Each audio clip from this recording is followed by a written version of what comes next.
Even before the return began, conflict surfaced between the people remaining in the land of Judea and the exile communities from which later returnees would eventually proceed.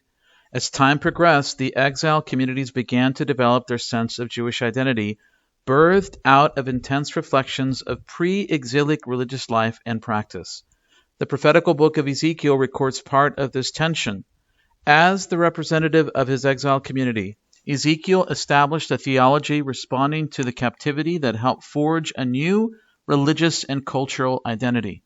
The Jews of Babylon looked to Ezekiel's prophecies in an attempt to formulate an assessment of their situation in the present and future. What Ezekiel's writings reveal is the degree of tension between the population in the land and those in the exile.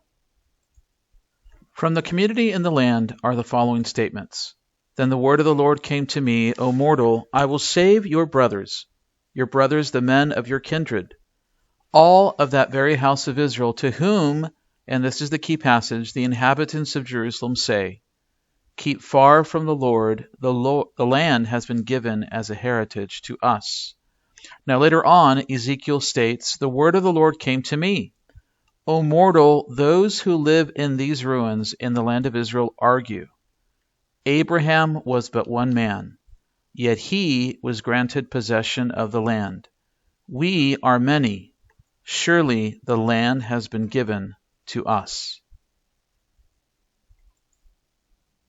The inhabitants in the land, that is, those who were not exiled, saw their position quite satisfactorily as compared to the circumstances of their brethren in the diaspora, or at least until their arrival.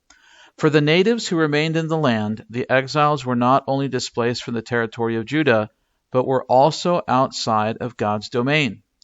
The remnant in the land might have even appealed or interpreted the prophet Isaiah's words in chapter 6, verses 11 through 13 as proving their case.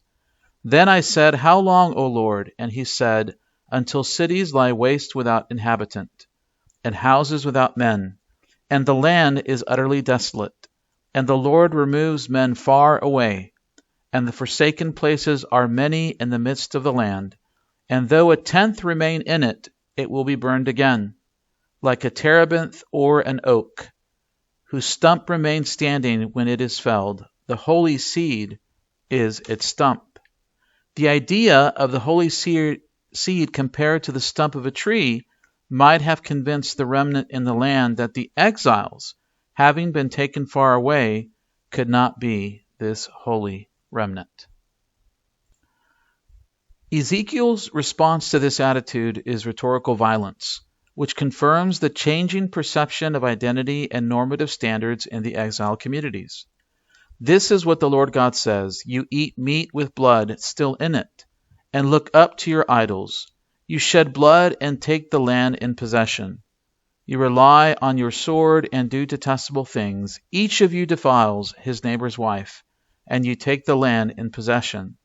This you will say to them, this is what the Lord God says, as surely as I live, those who are left in the ruins will fall by the sword. Those out in the country I will give to the wild animals to be devoured, and those in the strongholds and caves will die of plague.